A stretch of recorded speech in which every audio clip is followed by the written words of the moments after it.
Yeah. Mm-hmm. Yeah. Take a breath. You tuned in now.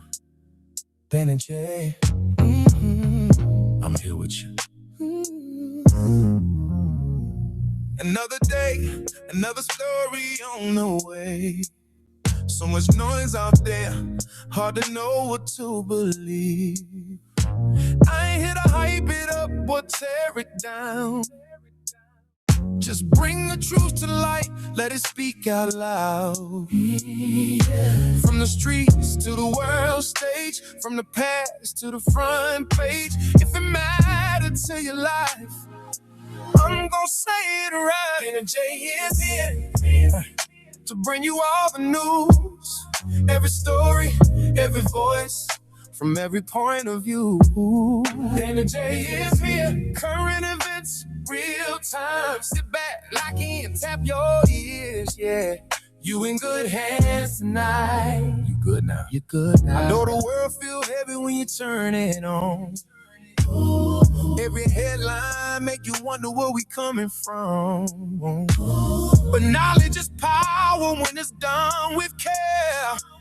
So I slow it down, break it clear and fair. No rumors, no disguise, just facts and human lines. If it touched the people, then it crossed my mind. Innn and Jay is here. To bring you all the news, every story, every voice, from every point of view. Innn and Jay is here. Current events, real time. Sit back, lock in, tap your ears. Yeah, you in good hands tonight. Yeah, this ain't just talk, it's conversation. This ain't just news, it's information for the thinkers, for the seekers, for the ones who wanna know.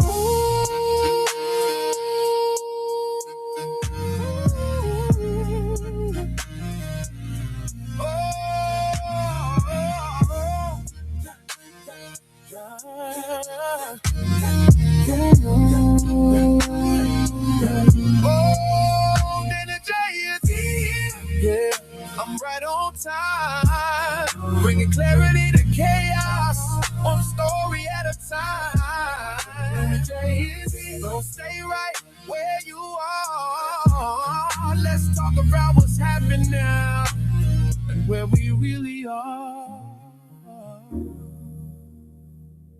This is Innn and Jay, and we getting into it right now. ACT, did you see this? Look, if it ain't official Innn and Jay, Prima Donna News, I don't even want to see it.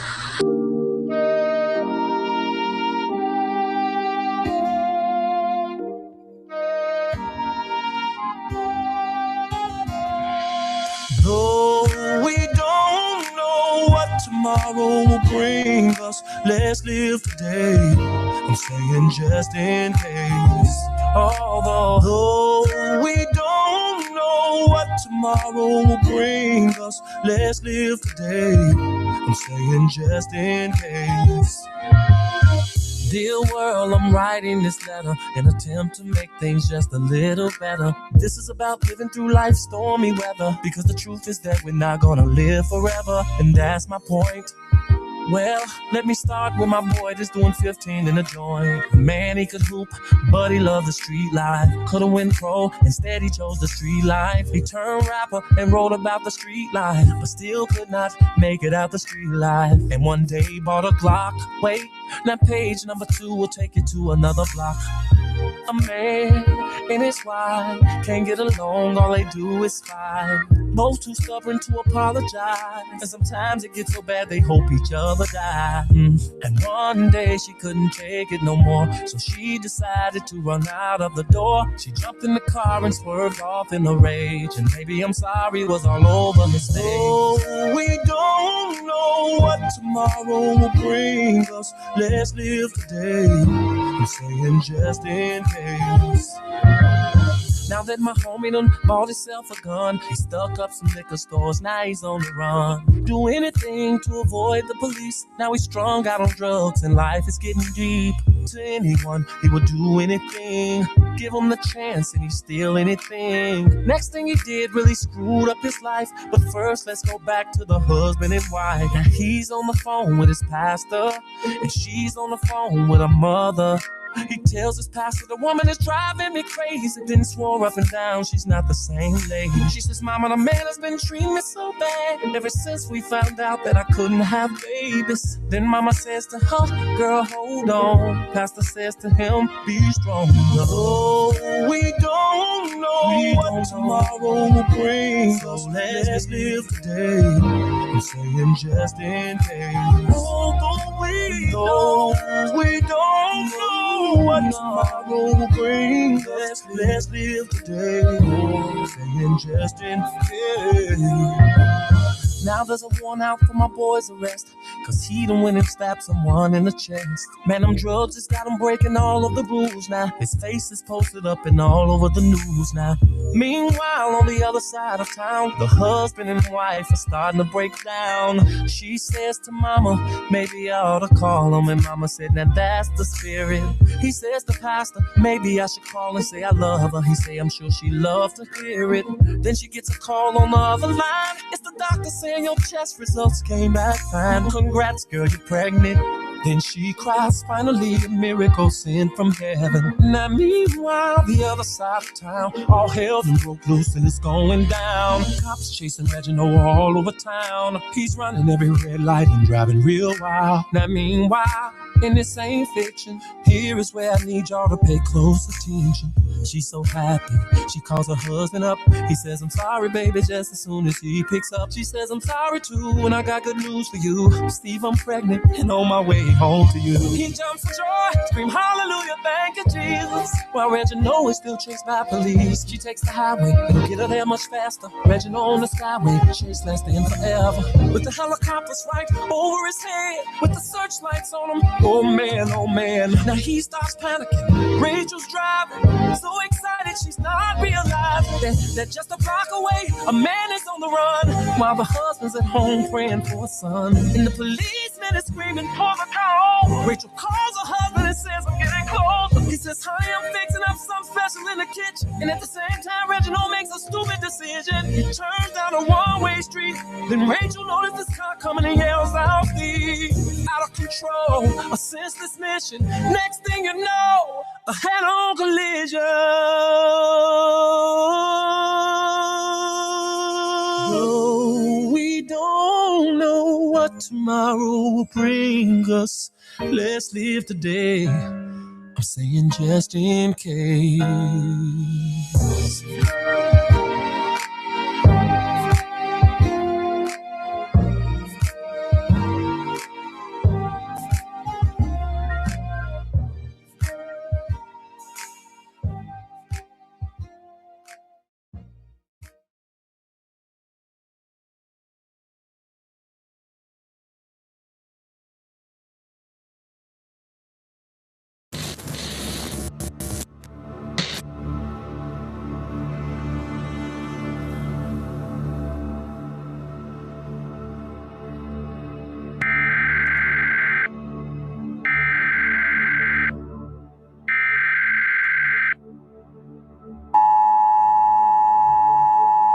This is not a test. This is your emergency broadcast system announcing the commencement of the annual Purge sanctioned by the U.S. government. Weapons of Class 4 and lower have been authorized for use during the Purge. All other weapons are restricted.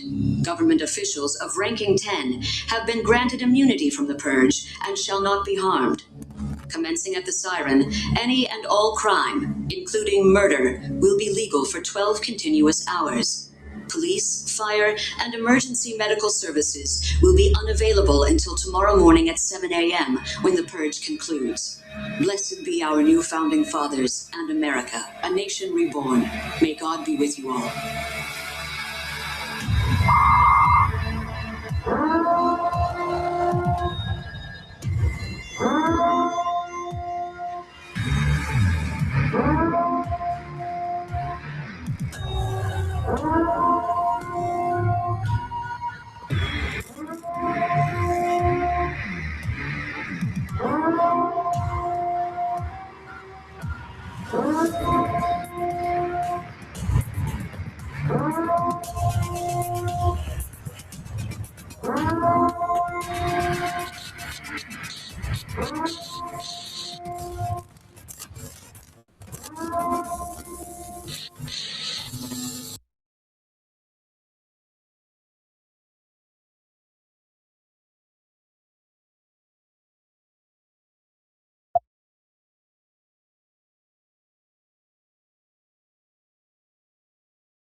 But I know that there's more for you, more for us.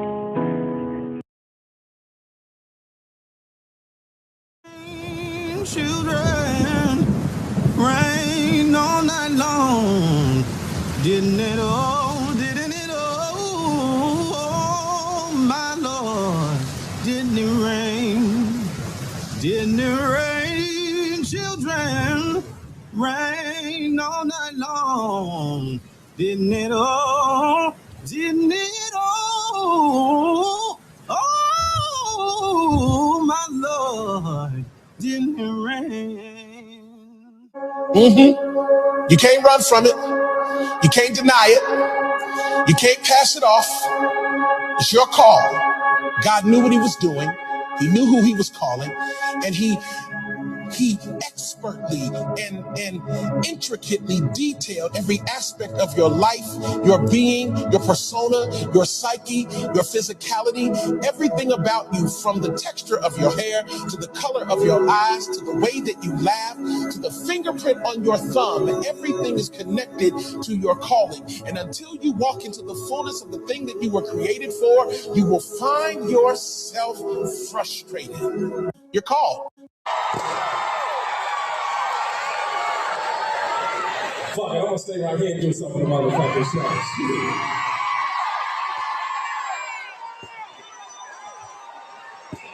Hey, Mr. DJ.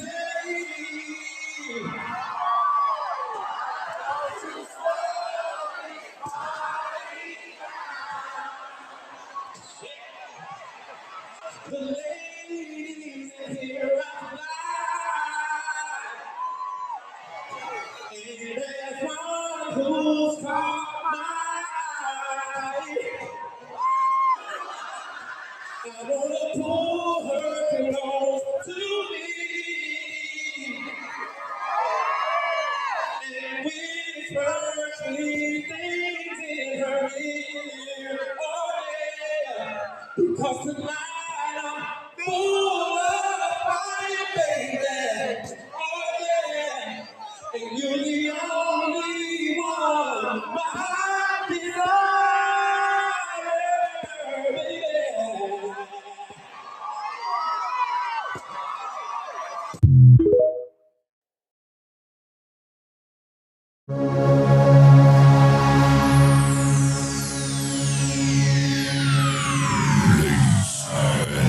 Gentlemen, may I have your attention, please? The show starts in 10, 9, 8, 7, 6, 5, 4, 3, 2, 1, go.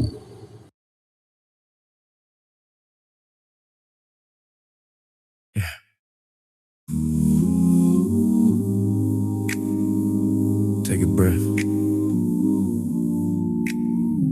You tuned in.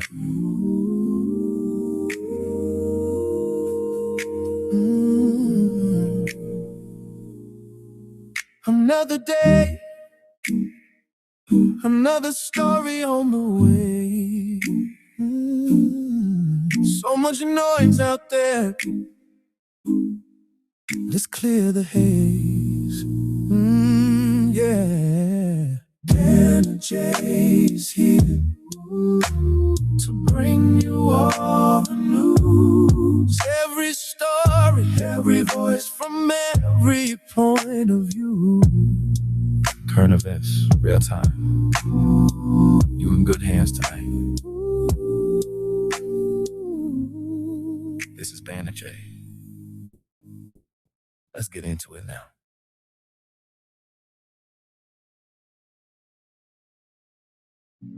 Yeah. I don't want you to hold back any longer, baby. Cause tonight, I'm gonna give you all of the things I know you've been waiting for. This is Black Music First. It's the remix. I hear you calling. Here I come, baby, to save you. Baby, no more stalling. These hands have been longing to touch you, baby. And now that you've come around to see it in my way, you won't regret it, babe. And you surely won't forget it, babe. It's unbelievable how your body's calling for me. I can just hear it calling me. Body's calling, I'm there. Gonna satisfy you, I swear. Hit it from the back while I'm pulling on your hair. Come here, you ain't going nowhere. Take it, body's calling, I'm there. Gonna satisfy you, I swear. Hit it from the back while I'm pulling on your hair. Come here, you ain't going nowhere. Take it, take it, take it, take it, take it, take it, take it. This is Black Music First. What's your desire? Maybe your wish is my will. Oh, yes it is. Babe, let me take you higher and show you how you should feel. Show you how it feels, babe. So now your body. Oh girl, whatever it is you want from Kelly, babe. You see, you don't have to say nothing. Knowing your body wants something. And it's easy for me to see, babe, that your body's calling. Oh, body's calling, I'm there. Gonna satisfy you, I swear. Hit it from the back while I'm pulling on your hair. Come here, you ain't going nowhere. Take it, body's calling, I'm there. Gonna satisfy you, I swear. Hit it from the back while I'm pulling on your hair. Come here, you ain't going nowhere. Take it, take it, take it, take it, take it, take it, take it, take it, take it, take it, take it, take it. I can hear you screaming emergency. It's an emergency. Here to give you what you need. All the things your body, baby. Girl, said I'm wise enough to know when the body's calling on me. Body's calling, I'm there, right there. Gonna satisfy you, satisfy you. Back while I'm pulling on your hair. Come here, you ain't going nowhere. Take it, body's calling, I'm there. Gonna satisfy you, I swear. Hit it from the back while I'm pulling on your hair. Come here, you ain't going nowhere, girl. Take it, gonna do it to your body, girl. Take it, baby, gonna do it to your body, girl. Keep on going, keep on going. Gonna do it to your body, girl. Gonna keep on going, keep on going. Gonna do it to your body, girl. Black Music Keep First. on going, keep on going. To your body, come to me, baby, baby, baby. Said I'm wise enough to know when the body's calling on me, when the body's calling on me. No words with your mouth. I can hear you scream with your body.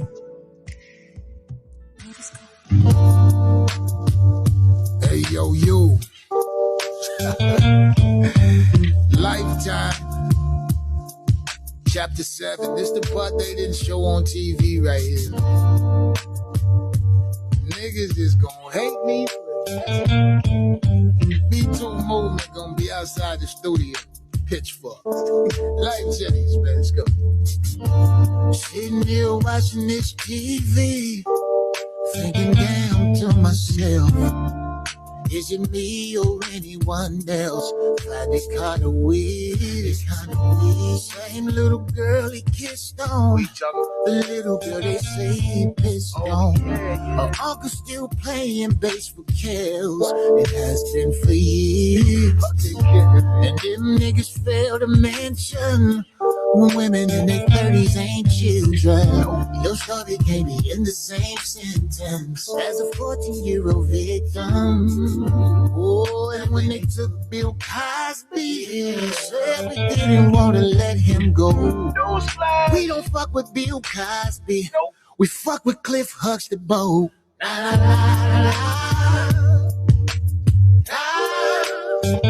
oh, la, la, la. Real niggas saying real shit about that. La, la, la, la, la. Oh, la, la, la. Real niggas saying real shit about that. Sitting here watching this ex-wife talk about him like a dog. Maybe he did do some of that. Maybe he did it all. I don't know. But the part that had me tripping was the part when she said she didn't use the bathroom without permission. So I guess Kels was the only one pissing. Show some respect for your children. Did you forget they'll be listening? That one show, Good Times, my favorite line. Beans don't burn in the kitchen. No. 1/3 telling the truth. 1/3 telling a lie. 1/3 don't wanna hear that shit. We got bigger fish to fry before we die. Na na na na na. Na. Oh la la la. Real niggas saying real shit about that. Nah. Na na na na. La. Oh la la la. Real niggas saying real shit about that.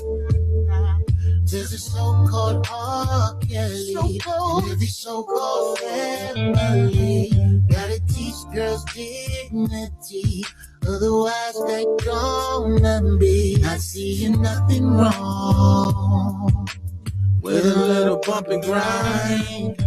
Believe that it should have beat the fuck out of R. Kelly. They wouldn't have been the second time. Where are these girls' parents at, man? She crazy. Real niggas saying real shit about that. And bro, did you really forage a document to get a 15-year-old girl married? Bro. Real niggas saying real shit about that. I don't know, man. It's just my opinion.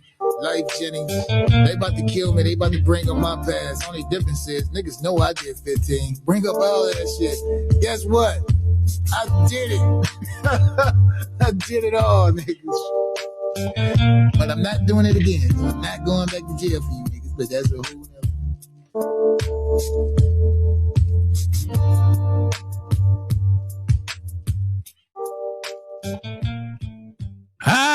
What's going on, y'all? Y'all knew I was coming. Y'all knew I was coming. 1/3 tells the truth, and 1/3 tell a lie. 1/3 don't give a We got bigger fish to fry before we die. Na na na na na. All right. Shout out to the boy Life with the Y. Listen, man. Listen. I ain't gonna play with y'all tonight. I ain't even come to play around. I'm late. I had a lot of things to do at the job, but I'm late. Gotta get a haircut. But I said, you know what? Tonight gonna be worth it. I sat back, I watched about 14 lives today from 9 a.m. to about 7 p.m. And I was just watching. I was eating my little shrimp Alfredo from Hungriest. Y'all know, if y'all live in Atlanta, y'all know what Hungriest F is. But I was just eating my little, shrimp Alfredo, just watching. And I listened to 14 different stories. Some was in favor of Rob, some wasn't. But I ain't come to tell you a story. I came to destroy some lies. I came to put some people on notice that Dana J is here. The same one from last year, the year before, the year before that, the year before that, and the year before that, and the year before that is right here. I'm here. And I'm gonna say this. Shout out to Lady Evie, what's up? Shout out to everybody that's in the chat. What's going on, y'all? Shout out to all of y'all. Shout out to the people who's not even watching right now that's going to be part of the replay gang. What's up? Shout out to y'all. Shout out to every platform that's watching me right now. So that means I got to be politically correct in what I do. Why? Because the machine has pushed Reshona to come out with a lie. And it kind of killed me because I'm going to show y'all some facts today. It's going to be kind of nasty. So if you don't like facts, this ain't the place to be. It's going to be kind of nasty today. And the reason why I say it's going to be nasty is because I'm not playing with nobody. And what kills me is people can be all in the beginning, all in the middle. But when the monetary gain, the greenbacks run out, they all against you at the end. I went through that a couple times with some people, and I'm glad God exposed it. But the more crazy thing is R. Kelly, when he was told about a book coming out by Reshona Landfair, R. Kelly said, I wish her the best. I have nothing negative to say.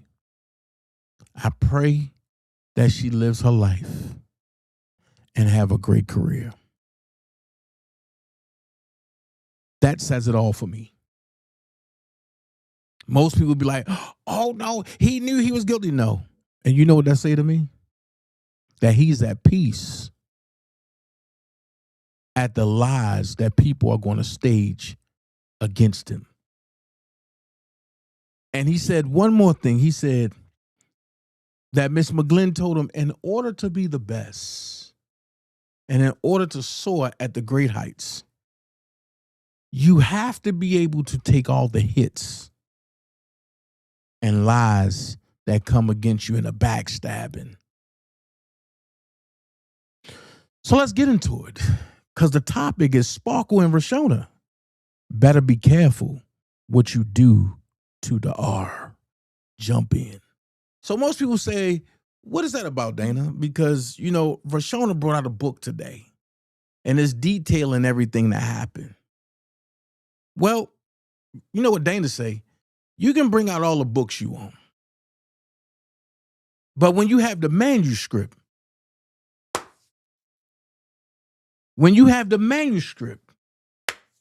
the book have to match what you said from day one. Now, here's the thing. When you tell one lie, you got to keep telling. So when you tell one lie, didn't they say nothing else is credible? That's what they said. Oh, Dana J said R. Kelly wasn't going to jail. He lied, so nothing else he said is credible. Well, guess what? I keep hearing people say Dana J a liar, But can't none of them MFers tell you what I lied about. I bring them to the forefront. I bring them to the big stage, because they say Dana J stage is the big stage. So I bring them to the big stage and they choke. I'm tired of people choking. If I lied, tell me what I lied about, nigga. Or niggettes. And we can talk about it. But if you can't tell me what I lied about, just like Rob said, shut up. Shut up. If you can't tell me nothing I lied about, shut up. Let's get into the manuscript. 2002 was released, right? Yes. And I keep going back here for a reason. Out of all 280 pages, none of this in her book. None of that. I wonder why. If it was truth and what was said, why none of this is in the book?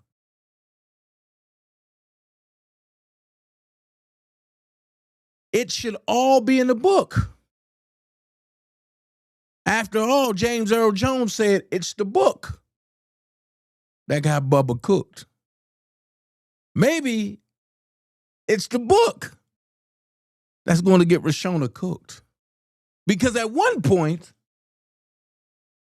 I was like, you know what? She got pressured. She did this, she did that.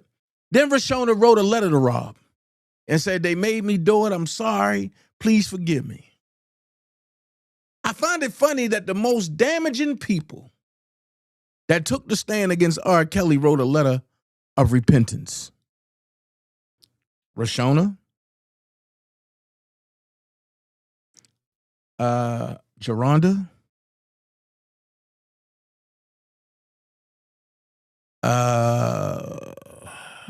Cheryl Mack,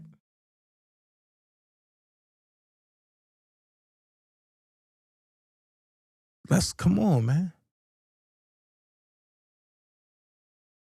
And the other letter that was written, it was just out of love. And that was from Haley Calhoun. And then, I'm sorry, it's one more letter. Ashriel. And said, they made me do this. And when Robert didn't respond, everybody except for Haley carried the hell on. So Jennifer Bond Jean said, it was your aunt that released the tape to Jim Darriagas, right? Reshona said, to my understanding, yes. Jennifer said, Sparkle. She said, correct. She said, her real name is Stephanie Edwards. Yes. Now, your father worked on the Grammy-nominated album Love Letter in 2011, right? Yes. And that was after you and Mr. Kelly were completely over with romantically, right? Yes. After you and Robert broke up, you cared about him and he cared about you, right? She said, yes. Even after you broke up, you sometimes came back together and had intimate times together. Is that fair? Yes. Hold on. But if you're a victim, you ain't going back once you freed. Especially after you done had a baby by another dude. And to the little dude over there that I started this sector with on the beefing tip, because he was always the op when it came to R. Kelly. He made a statement and he said, Reshona was thinking that Robert was her boyfriend.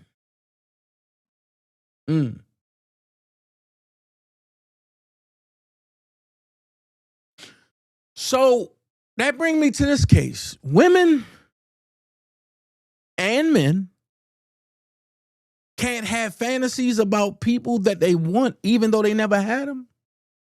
I'm just trying to figure out, am I on the same planet as these people? Women and men cannot fantasize about people they be around without touching?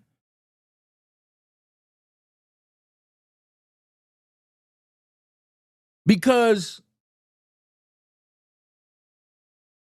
folks say it in court. Reshona told it all. Did she? If Reshona told it all in court, then what's the reason for the book? There's no need to get the book if you got the transcript, right? Transcript's free now. So why go purchase a book? Because somebody owes somebody some money. And look, Robert's gone, locked up. The government probably reassured her he ain't never getting out.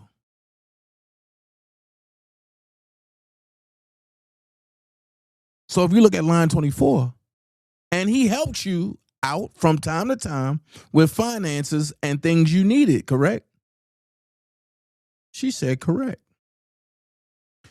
So the only person that stood by Robert that had a little bit of sense, that made the family do exactly what the family's supposed to do, was the dad. So the government said, I got to get this nigga out the way. When we get him out the way, the women will follow. Don't that sound like how slavery got started?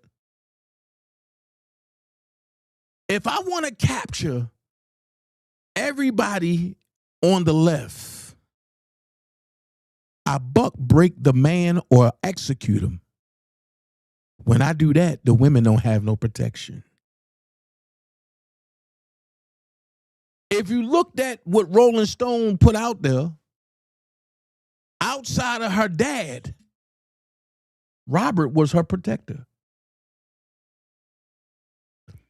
So Reshona impersonated Robert as being a protector like her dad was. Because they say all females want somebody like their dad, and all boys and all men want somebody like their mother, right? But when I tell you this is the next level setup, would you believe me? Because the pieces that you see in front of you are just the pieces. Let's play chess for a minute. The knights is the first line of defense. Then you get the rook and the pawns. When you get to the rook and the pawns, you got to fight against them. Once you get past them, you get the king and the queen, right? You get the king and the queen. So when you box the king in, they don't really say too much because the king can still move and the queen can get away. But when you box the queen in, they say what? Checkmate. But in order to box a queen, you got to have an army. In order to box a king, you got to have a knight and a rook, along with an army, and possibly a queen. See, people ain't following me. So if Robert helped pay the bills, her daddy gone, her brother on tour don't give a hell about what they doing because he living his life. But then Bon Jane say, for instance, you testified that in 2014 and 15, Robert Kelly helped you with your rent payments. She said, yes. She said, and your rent payments was like $1,100. Does that sound about right? She said, yes. But this man, you said, groomed you. You said he got away from you, or you got away from him. But you never said, Reshona, that you come back from time to time to get that old thing back, as Biggie Smalls said. Even though you go to the new thing, sometimes that old thing is just all you need. Because that old thing pay bills, that old thing care about you deeply, that old thing touch you right, and that old thing knows how to deal with you. Okay, cool. So Dana, maybe you're not understanding that Reshona really just needed her time to come out. You really just can't say that that was a setup. Okay. Well, let's go a little deeper. Sparkle says, I am relieved that Reshona is finally free to speak her truth. Hold on. This the same one you called a liar now.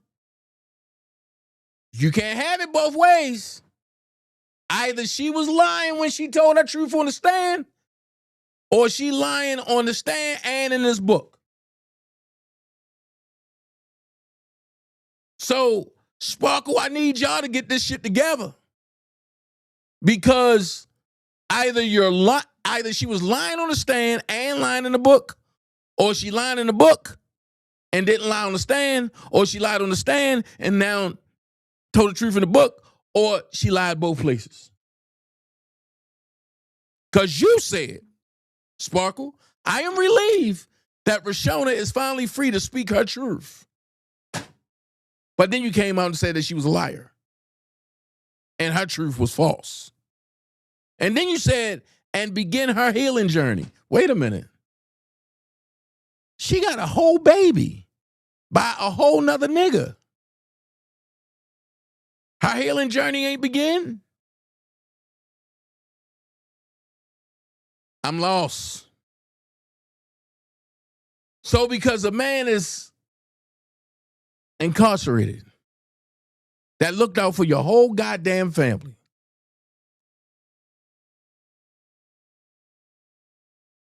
and he can't pay for y'all no more. Now it's a healing journey because she can write a book and capitalize off of it.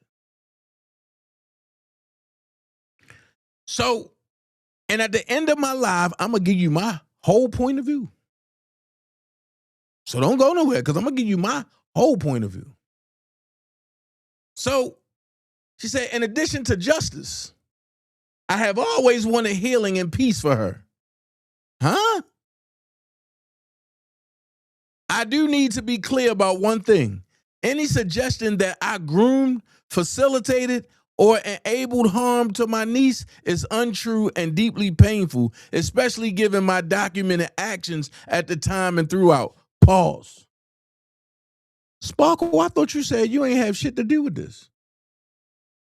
Uh-oh. Now people's truth is coming out. Because Sparkle, didn't you say that you didn't know how Jim Dariakis got that videotape? Now, here's my question. How did you get the videotape? Like I told everybody, it had to come from a jealous guy that was cool with R. Kelly by the name of Earl. And I'll get to that later. But the tape that was given was a doctored tape. And I'll talk about that later too. So she said, especially given my documented actions at the time and throughout. When I was informed her parents were allowing Reshona to spend unchaperoned time with R. Kelly, I immediately contacted DCFS. Pause. I thought you said you didn't do it. Here we go. I thought you said that you didn't do it. Now that Reshona is telling her book, is putting the book out now, and you want to say, oh yeah, I did all that. When the tape surfaced, listen to the words. When the tape surfaced and the state brought charges against him in 2008, I cooperated fully and testified under oath, despite immense pressure not to do so. I did this because protecting my niece from abuse and telling the truth matter more to me than money in my career. Pause. And I'm not holding nothing back. This is when you know a cackling whore and will lie. She got mad because Robert would not deal with her on no levels. And she said, I'm going to end this nigga. However, it was somebody helping her and working with her to take down the R. And you're going to see who it is. Stay tuned. This is the beginning of Reshona's lengthy deprogramming journey. Pause. How is it the beginning of a lengthy deprogramming journey? Remember, she got a whole baby. She was engaged to the dude. She made the baby out of love. Remember that interview? Under the guise of Sean, she made that baby out of love. That nigga dipped on her and left her high and dry. So now we got to go get some money. Where we go get some money from? R. Kelly. How we going to do that? I still never told the line story.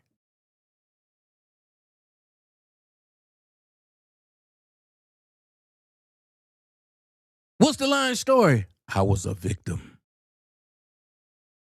Hold on, Reshona. How was you a victim? What people don't know won't hurt. And what people will say, I will go along with just to get some money on from me and my son yon.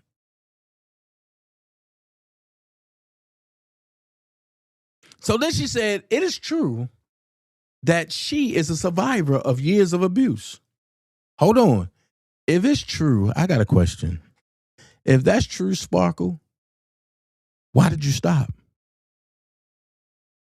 You could have kept fighting for your niece, right? But you claim you was fighting this big fight. When was you ever fighting a fight, Sparkle? That's what I want to know. Then she say, still learning to process what happened to her and who was responsible. It is also true and well documented that I stood up for her to try and stop the damage being done to her and countless others. I wish her continued healing and peace as she continues to not only find her voice, but hopefully require accountability from those closest to her. So now what you're saying is that you want her to turn on her dad who passed away, and you want her to accuse her mama. This is some sick, demented, sugar, honey, ice tea. So then I went to go revisit an old friend who stabbed me in the back for the wrong side of the aisle. Y'all remember this lady? Let's listen to what she had to say. So listen, first of all, I want to say that the vibe has really Hold on. Come on, man. Come on. Oh, why is it doing that?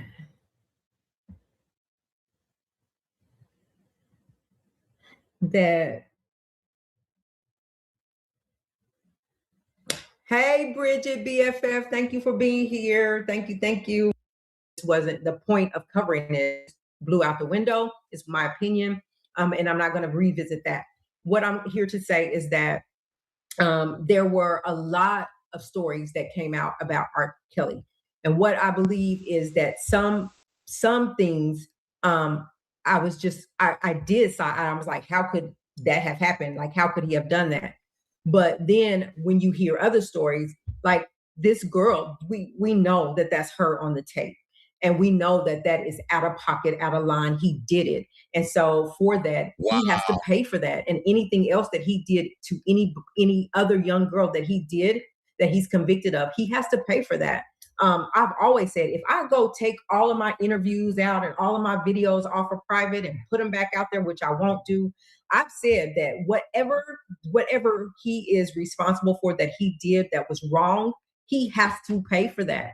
But whatever, if anybody's out here lying on him and is not being truthful about some things, which we could look at some of those things, not going there, that were not truthful about, or about him doing those things to them, then he shouldn't have to pay for things that he didn't do. But there's a lot of stuff that he did, including, I believe that that's her on the tape. I also believe that she has the absolute right to write a book. She has the absolute right to tell her story. Everybody in the world has been able to tell her story. So it's only right. And I feel like she maybe should have done it a long time ago to come out and tell her story about what happened to her. She was there. None of us were there. She was there.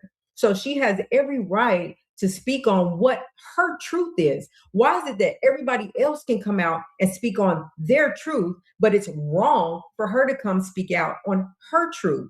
So that's where I stand with it.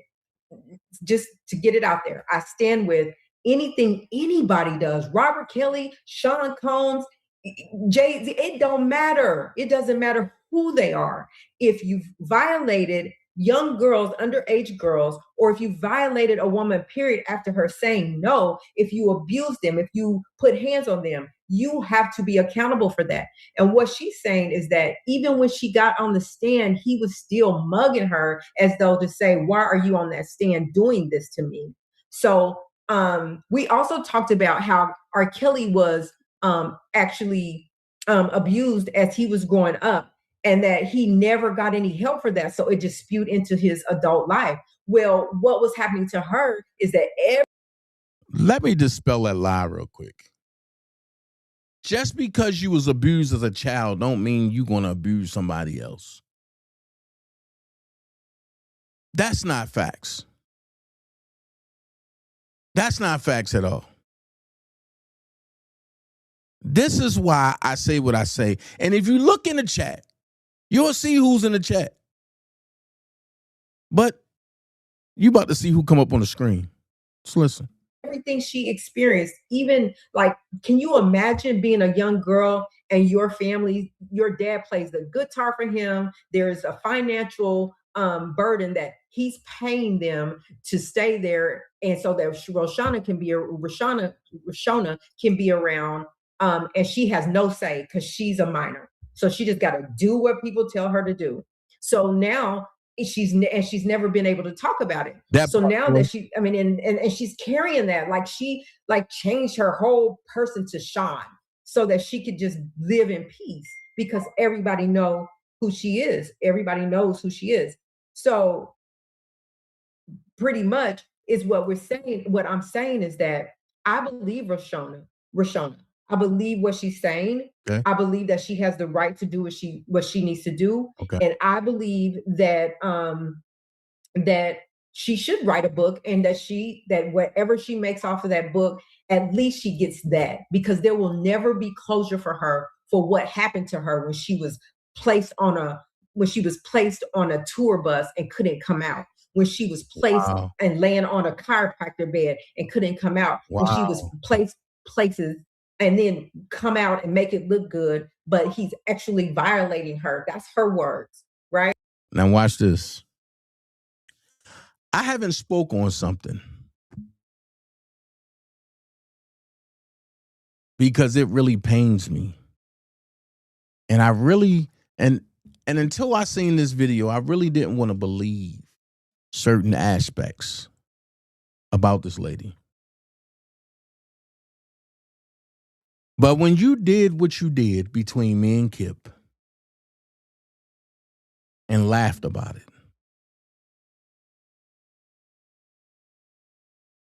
that really made me feel some kind of way.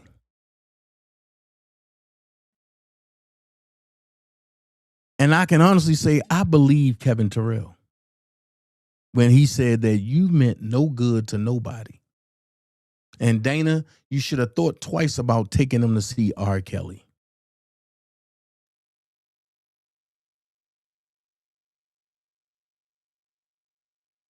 But it was all, we love Kels. Kels, we know you didn't do this. Kels, you didn't do this. But now I believe Reshona. Wow. The same woman who didn't know how old she was on Stan. The same woman that said that never happened. The same woman that said, I'm not saying nothing unless you give me a big bag. And when you was given a $20 million bag, you still didn't get it. So now you acting like this. When your dad was living, you was a hermit. You didn't say nothing. But the protector's gone. And the protection is gone. So now you going with the enemies. Let's listen. And that's what I believe. So that's where I stand on it. If anybody want to come up and just talk about it, I'm willing to allow anyone to come up. Mind you, if you paid attention, the same playbook. I'm a call. The same playbook. I'm a call, let you know I'm in the chat, let you know I'm coming up. Let's play it off. Same playbook. I used to do the same thing. I wait till everybody get engaged and I text it, yo, I'm in the chat, I'm about to come up. Same playbook. Then you got TSW from Oak Cove over there saying that's another lie. She did not get free housing for life. The feds relocated her because some of his supporters were harassing her. That's bullshit, and that's a lie. Because you can't harass somebody, but if you don't know where they at. That's a lie. She did not get free housing for life. The feds relocated her because some of his supporters were harassing her. If they gave her free housing for life, okay. So if I'm dropping the link in the chat, you're welcome to come up and talk, but we're gonna keep it respectful. My mods are here, thank goodness. So if it's not respectful, then we'll just stop it because we're not trying to do that. All I wanted to do was come out and read it and just kind of say where I stand on it. If you don't like this, hit the down. If you don't like what I'm saying, you can hit the dislike button, whatever. But if you would, it keeps us. Hello. Can you hear me? Can you hear me? Yes, I can hear you. How are you? I'm good. How are you? Hey, yo, that go GLB. I just see him come in here now. Yeah. I'm glad that she's actually taking her power back. With these cases, it was a lot with both of those, and I have people that I believed and people that I didn't believe, but with this particular case, I believed her,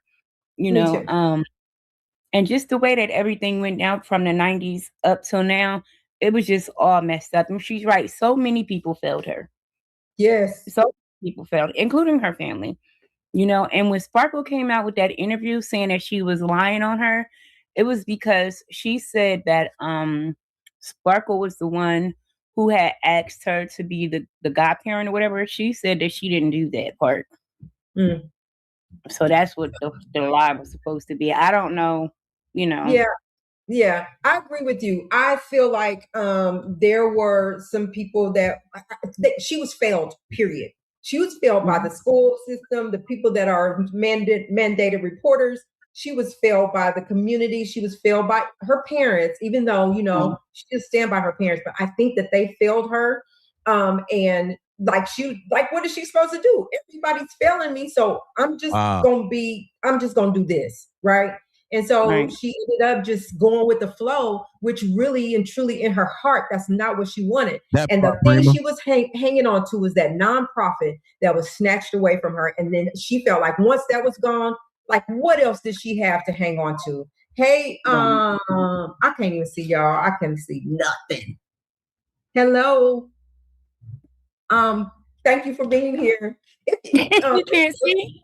I can't see. I got my glasses. Let me grab them. Can't see a lick. How you doing? Well, This Larry, this GLB. How you doing? Hey, GLB. How you doing? How you doing? I'm good. It's good to see you. This is the fake shit that was done the same night that they made sure Kip went against me. This the same shit. Just listen. Yeah, it's good to see you on the airway. You as well. It's been a long time. A long time. I said, Yeah. what? Who? Who? Yeah. That's what I said when I saw it come up. I was like, what?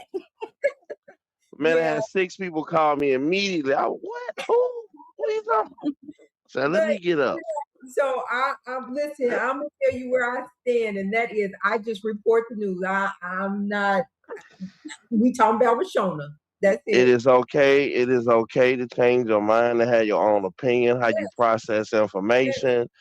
People try to tell you how to process information. They can't do it. I've had to change my mind several times about different things, about different people that I was close to in this situation. So, you know, I think in the long term you better for it. But if you know, we don't, as people, we don't agree with everything anybody does, even your significant other. Like I don't agree with everything my wife say. I don't agree with everything nobody say.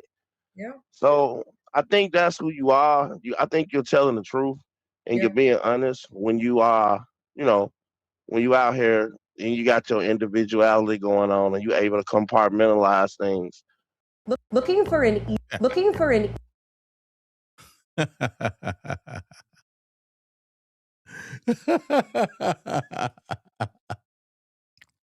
Boy, like one of the things that I've heard you talk about, and I'm nobody else talk about, that no one else want to talk about, is the mental and the things that happened to Robert. Yes. No one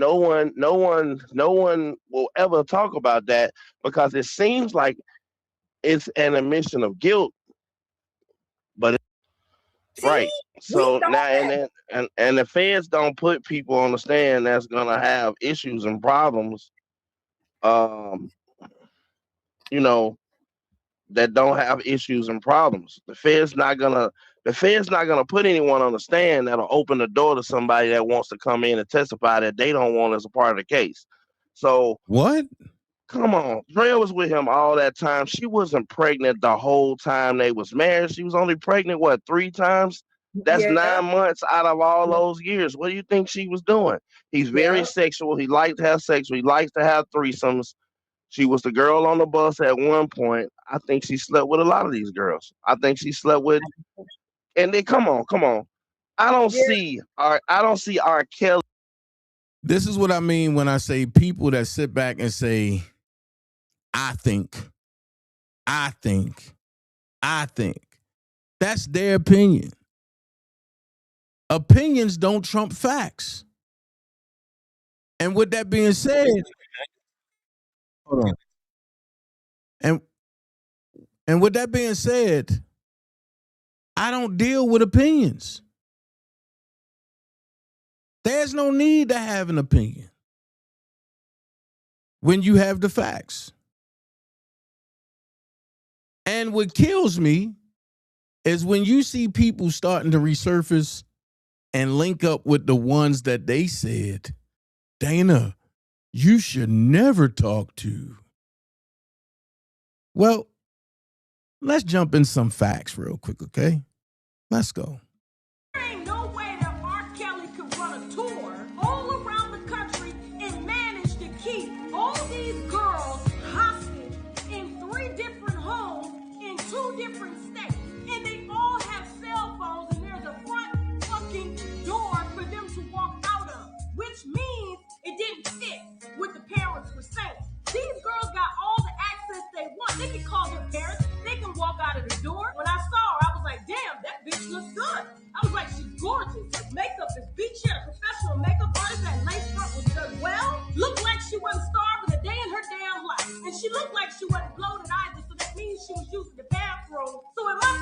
too fucking bad. Think about it.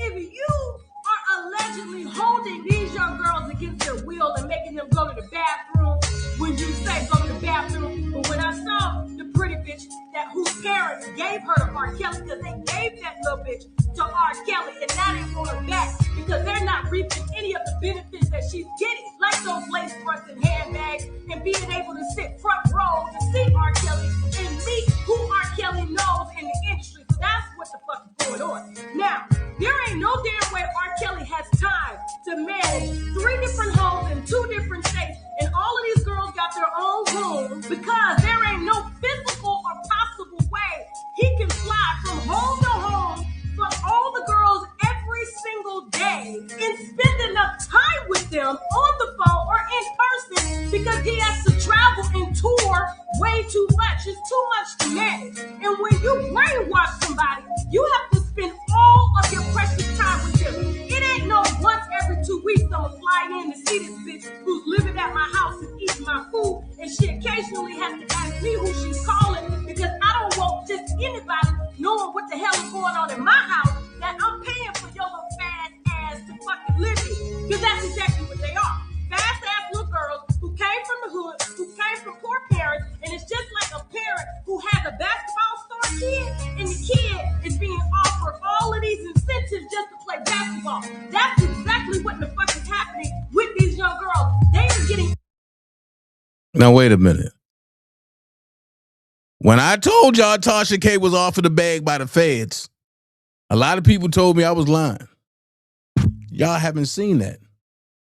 I told you I've been holding some shit in the bag. So what Tasha K do I believe? This one or the one that got coerced, enticed, and induced by the feds? But wait, I got no one. Remember when Reshona said in the interview that when she seen Surviving R. Kelly, that compelled her to go live because she knew that Robert was hurting other people? Somebody else said that too. Hey, Hot Water, what you say?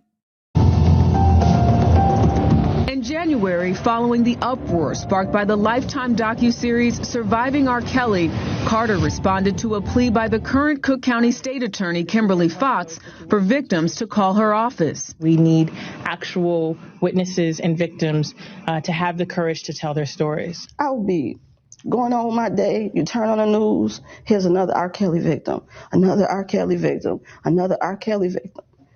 And you just want to be there for them. Did you see the interview that R. Kelly did with Gayle King in which he denied ever sexually assaulting a woman, ever sexually assaulting anyone underage? Yes, I saw it. I'm fighting for my life. Y'all killing me with this. What did you think when you were watching that? Felt like it should be a crime to publicly tell a story that he able to get on television and lie. Did seeing that interview embolden you to want to speak even more? Yes. It's actually the reason that I'm here. Hold on. The same reporter, the same questioning, the same answer, the same way. Five years later.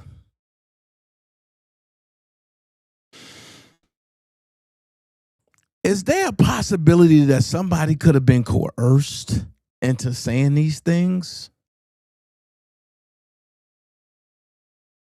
I'm just trying to figure out. Same story,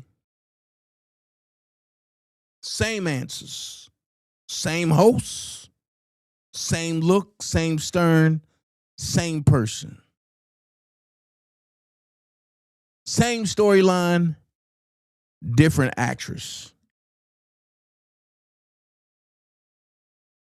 So when people sat back and said, Dana, you said that Reshona was your baby mama. I said, well, I told the idiots 3 times in a row that she wasn't. Well, why did they say it? I don't believe you. Well, here's the video that I went live with my son. and my youngest son, and they were saying that my son looked like Reshona. I said, no, he don't. That's not her baby. Look. I'm being attacked by a toddler. Can somebody help me? This little boy just keep attacking me. Watch.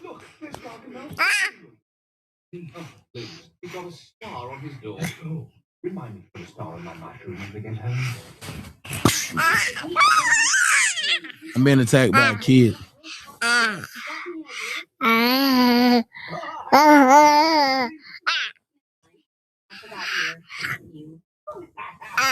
This kid is crazy. This kid is crazy. Stop. You know what? I got duck because he like to hit. You want to fight?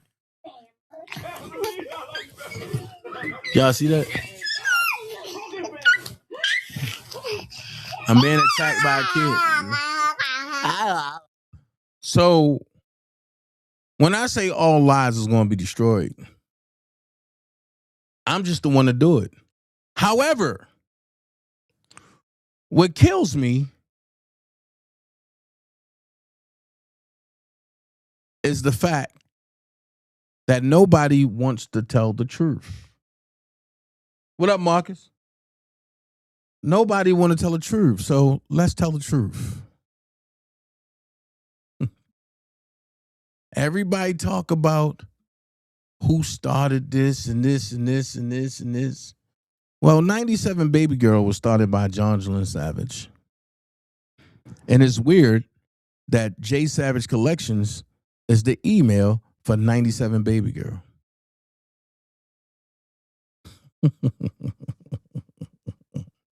And I mean, and when you look at some of the stuff on here, right? You see the title before it even came out, Surviving RK. This was before a Surviving R. Kelly even came out. So when you look at certain people that say, oh, yo, this is what happened. They did this, they did that. I said all the parents was responsible. Let's move right along. The number one girl that they wanted to hinge the lie on. Oh, yeah. She was 17. How? This would kill me. If her DOB is June 1980, how is she 17 when she met Robert? And she went on platform to platform and under oath, lied and got destroyed. But no, nobody gave credit to Robert for standing up against these people and not running. Here we go again. Shout out to Prima Donna News. She made sure she put her stamp on a lot of the stuff. So, said at home trying to figure out if my VCR still works, I ran across this talent, Sonny Black, Ernest, Dixon, Keith, Casino, Morell, and G.S. Smith. They all talking about Robert. Come on, TBE. If it wasn't for Rachel Dion, we would have been the biggest stars in the world. Laugh out loud. Ha, ha, ha. What did she do? Tell Rob he had to stop showering, y'all. Ha, ha, ha. Rachel Dion. Come on, man. They all think that things were a joke back then. It was an extortion plot against Robert. Then we go with the Savages. When I was destroying their narrative. But the one thing that stuck out to me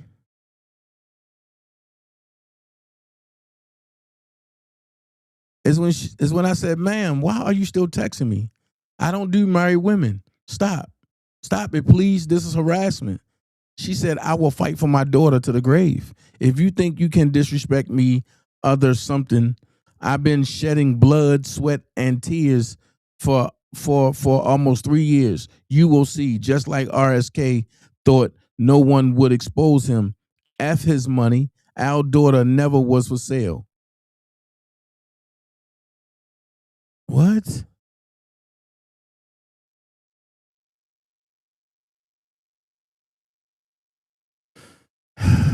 Come on, man.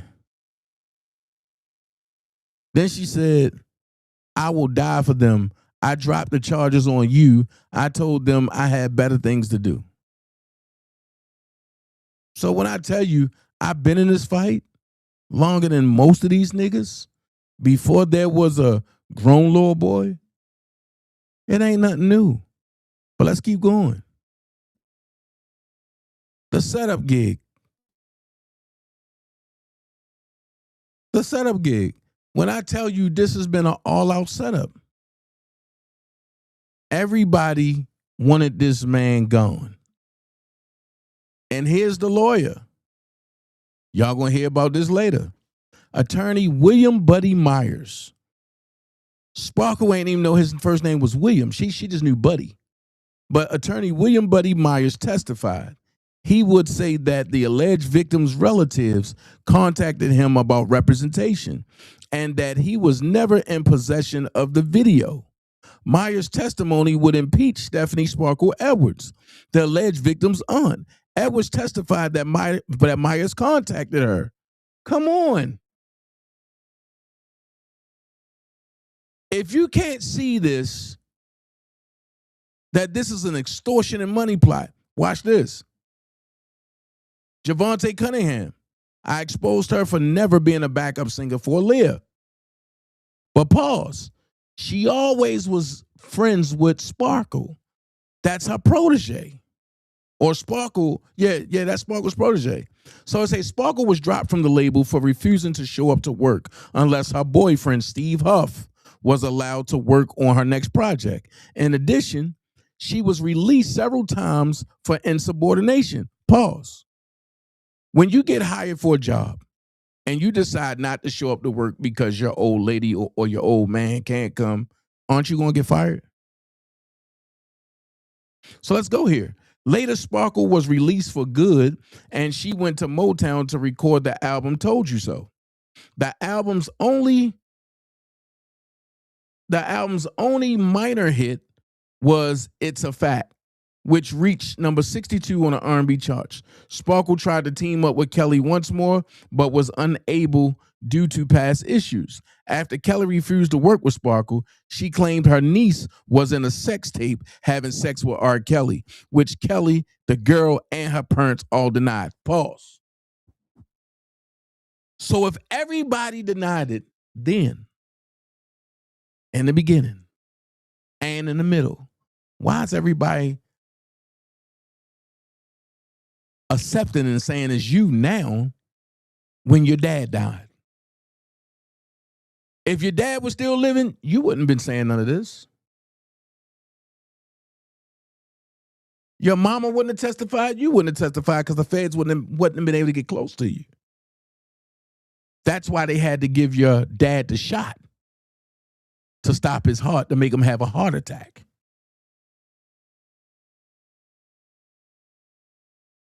Pay attention. Later, Sparkle was released for good, and she went to Motown to record the album Told You So. The album's only minor hit was It's a Fact, which reached number 62 on the R&B charts. Sparkle tried to team up with Kelly once more, but was unable to do so. But was unable due to past issues. After Kelly refused to work with Sparkle, she claimed her. After Kelly refused to work with Sparkle, after Kelly refused to work with Sparkle, after Kelly refused to work with Sparkle, then and only then she claimed her niece was in a sex tape having sex with R. Kelly, which Kelly, the girl, and her parents all denied. That's facts. That's facts. Let's go. Oh. The one thing that Prima forgot about that I always had, she said a guy, Keith, in Kansas, and another guy whose name escapes me right now had the tape. R. Kelly's attorney, Sam Adams Sr., asked her on the stand, what's Keith's phone number, right? What's Keith's phone number was. At the judge's direction, she answered, I ran out of the courtroom and down to the press room where I called Keith. I was the first reporter to call him, and it took a minute for me to explain who I was, and something got his number, laugh out loud. Keith said he might have the tape and to call him back. A few hours later, he eventually told me to meet him at a Chipotle in downtown Chicago. I went, but Keith didn't show up. Every time I called, he said he was 5 minutes away at the House of Blues or on his way. He did sound like he was in a music venue, but he never showed up. I felt used and irritated. Lisa Van Allen, the prosecution's star witness in the 2008 case, testified that there was another unseen tape of her having a threesome with Kelly and the 14-year-old victim. Pause. So how was that Reshona on the tape? Y'all want us to believe Lisa Van Allen's story, right? But if there was another unseen tape of her having a threesome with Kelly and a 14-year-old victim, let's just say the 14-year-old victim was Reshona. How in the hell was that Reshona on the tape? Because per Lisa Van Allen, the tape that went public was not Reshona. And it's right here. Thank you, Kim Jensen.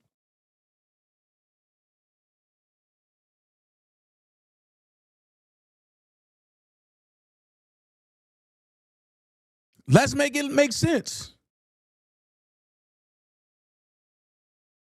The tape that's out there was not Reshona. And I keep saying it. But people are saying, oh, Dana, that was Reshona. But Lisa Van Allen say it. And she was the prosecution star witness in the 2008 case that testified that there was another unseen tape of her having a threesome with Kelly and a 14-year-old victim. Yeah, Prima, I guess that's a conspiracy. When people can't remember their lies. The tape. And I stand on it. Damon Pryor don't have no reason to lie. He the one that sent me the goddamn pictures. Lisa Van Allen, Damon Pryor, Colorado room.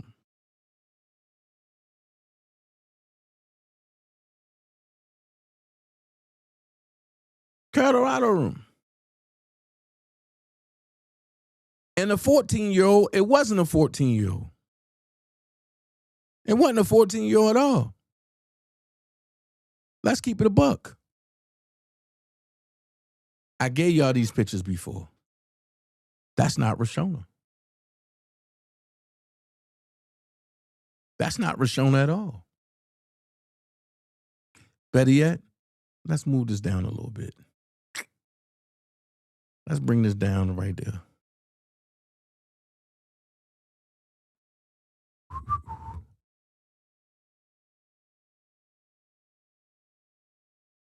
That's Reshona?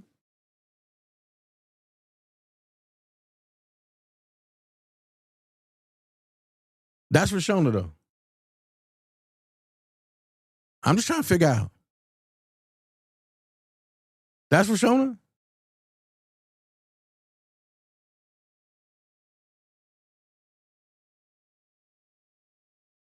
All right, hold on. Oh, hold on. Maybe that's Reshona.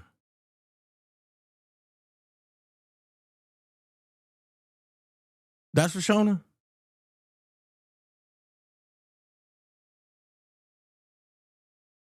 All right, hold on. That's Reshona. But they trying to put Reshona on Birdie face. Okay, hold on.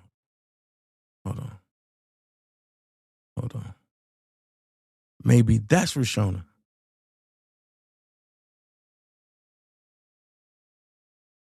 That's Reshona. Gotta be. Maybe that's Reshona.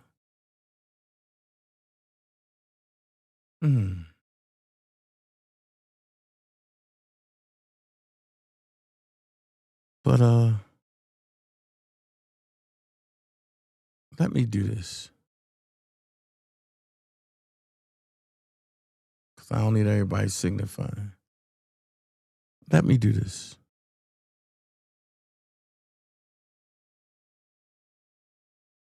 Let me do this.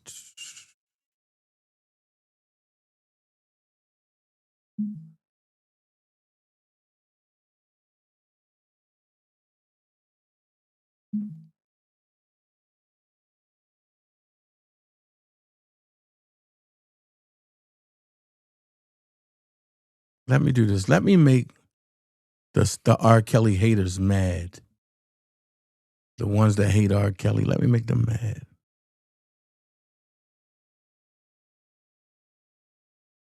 This have to be Reshona Dana. That have to be. That have to be Reshona Dana. Because she just brought out a book. That have to be her, Dana. That have to be her. Oak Cove and Teen Truth said it's her. That have to be her. Hold on, Dana. What the hell? Hold on, Dana. That's not her, Dana. Dana, that's not her. Dana, that's not her. Dana, that's not her. That's Reshona in the pink, though. That's Reshona in the pink at 13. Dana, that's not her. That's not the same one from the video, Dana. Hold on, wait. Wait. Maybe that's her. Dana, you know damn well, Dana. You know that's not her.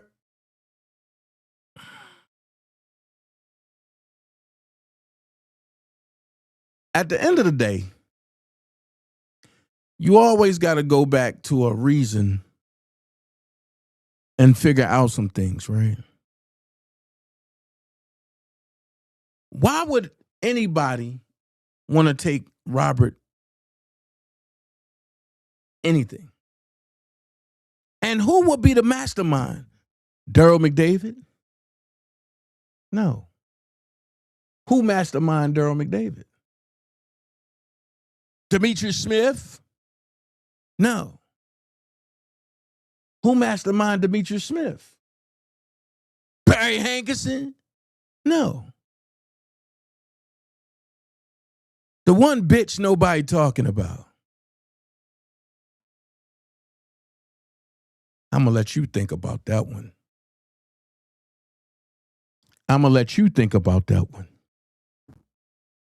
Who's the mastermind behind R. Kelly takedown?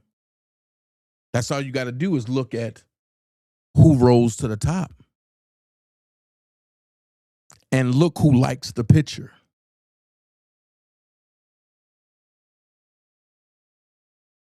And look who likes the picture. Let me ask this question. How you think 97 Baby Girl came into fruition without the help of Cheryl Mack?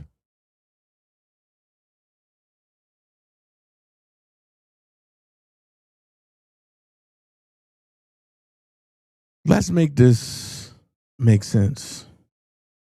Fuck Ticket TV. Let's make this make sense.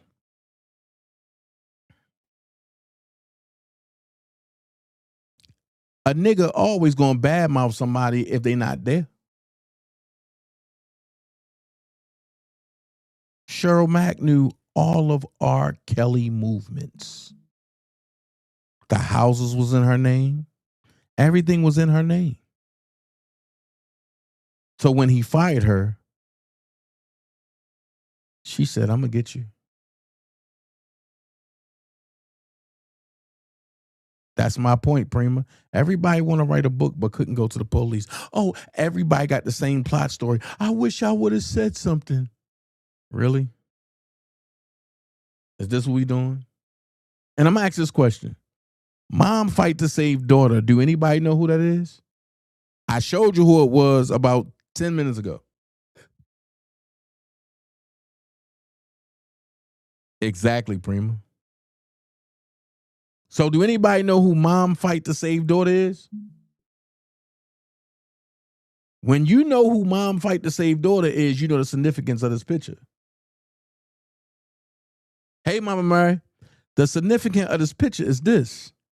Cheryl Mack was feeding 97 baby girl, which was Jonjolin Savage. Mom fight to save daughter is none other than Jonjolin Savage. Why would Jonjolin Savage and be liking anything about Cheryl Mack? Make this shit make sense. I keep telling you, the setup always come from a scorned person. Now, here's my question. Robert was 49 and Holly was 19. Y'all called him a rapist and a bad man. Hugh Hefner was 90 and been smacking girls 18 years old and younger since the 60s.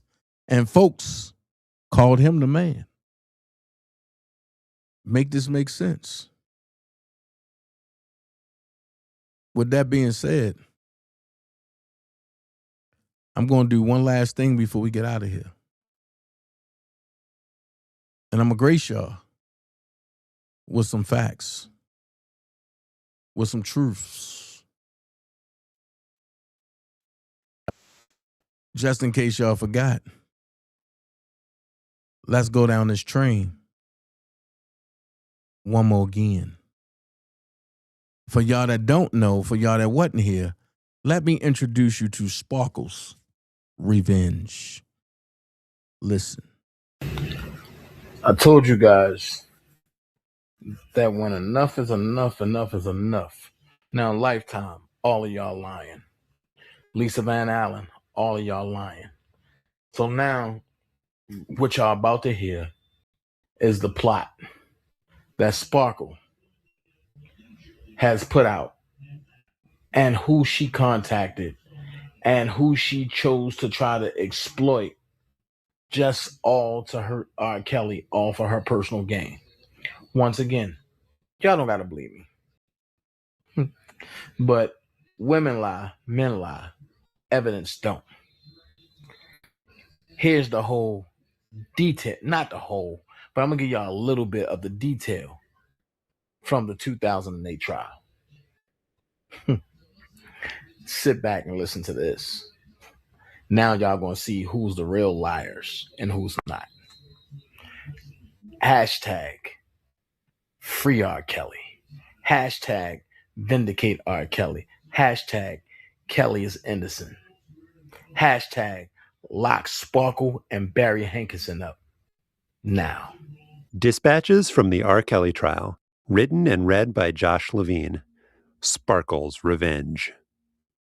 If there's a life lesson to be taken from the R. Kelly trial, it's that when you're trying to help your niece launch a music career, perhaps it's best to widen the search for mentors beyond the man who sings, "It Seems Like You're Ready," and "I Like the Crotch on You." On the stand this afternoon, Stephanie Edwards, a.k.a. the R&B singer Sparkle, what up, Darren? Says that she introduced the alleged victim to Kelly when the three of them met up in the log cabin to watch the Chicago Bulls in the NBA Finals. Depending on whether this was the Bulls' 5th or 6th championship, the alleged victim would have been either 12 or 13. A basketball player herself, the girl was jolly, personable, and a little tomboyish. Kelly, Edwards says, liked her spirit. This suggests a possible song title for the clean version of R. Kelly's greatest hits, "I Like the Spirit on You." Stephanie Edwards' 2 hours of testimony are a reminder that the cliches of the televised courtroom drama aren't entirely fanciful. As she remembers her niece's personality, Edwards, her hair up in a tight bob, gold hoop earrings dangling down to the top of her long neck, a dash of sparkly glitter applied neatly above her left cheek, dabs at her eyes, and one of the sheriff's deputies in the room brings her tissues. Defense attorney Edward Jensen, too, performs like a man in search of a camera. Jensen, who looks like an unkempt sheepdog but questions witnesses like a flesh-hungry pit bull, presses her to admit that she was intimately involved with the production and distribution of the sex tape, including scheduling a screening for the girl's parents. Sparkle says that never happened. You have no idea why they'll testify to that? Jensen asks, immediately withdrawing the question as the prosecution objects furiously. For the first half hour or so of cross-examination, Jensen gathers details to support the defense's little man theory. He asks whether she knows how many of the hours and hours of footage typically shot for a music video are never used. She has no idea. How many different videos Kelly has made over the years? A lot. And how many videos the alleged victim's much smaller time musical group starred in during its career? She says 2 or 3. Jensen next establishes Sparkle's motive, a bitter musical divorce. After her self-titled album, released in 1998 and produced, written, and arranged by Kelly, was certified platinum, Edwards expressed a desire to work with other producers. This did not sit well with Kelly, she acknowledges, and the two of them parted ways contractually in 2000. Over Jensen's protestations, Edwards insists that she and Kelly still got along personally at this point. He was my homeboy, she says, though she also admits that Kelly withheld royalty payments and claims that he still hasn't paid for her decade-old album. A short while later, Sparkle started talking with record exec Barry Hankerson, Kelly's one-time manager and now bitter enemy. Jensen asserts that Hankerson and Kelly are foes, though he omits the fact that Kelly's child bride, Aaliyah, was Hankerson's niece. Upon leaving the singer's employ, Hankerson wrote a letter to Kelly's record label saying that he needed psychiatric help for his compulsion to pursue underage girls. I want y'all to read that. Pay attention.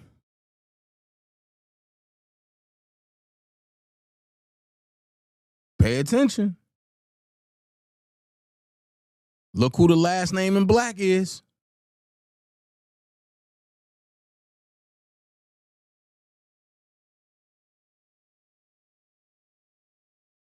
Jensen, with his voice raised to a near shout, tries repeatedly and futilely to get Edwards to admit that she got calls on her cell phone from Hankerson and that they talked about their common enemy. Was part of the deal doing something bad to Robert? A frothing Jensen asks. When Sparkle says, of course not, he repeats her words back sarcastically.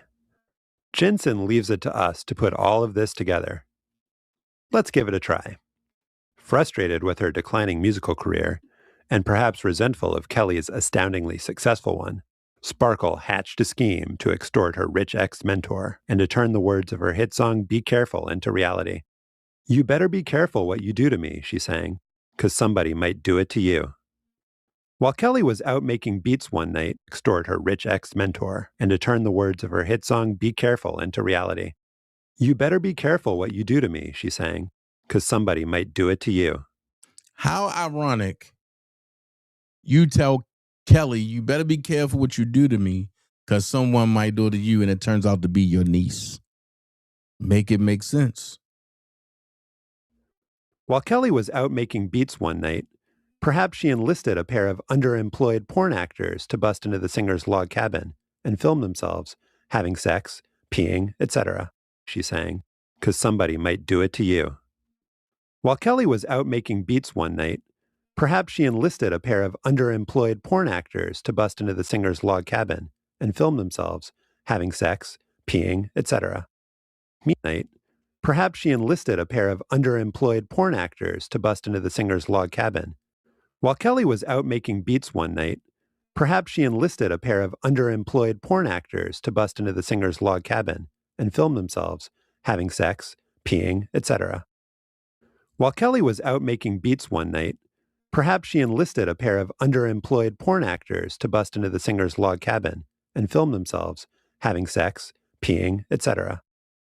While Kelly was out making beats one night, perhaps she enlisted a pair of underemployed porn actors to bust into the singer's log cabin and film themselves having sex, peeing, etc.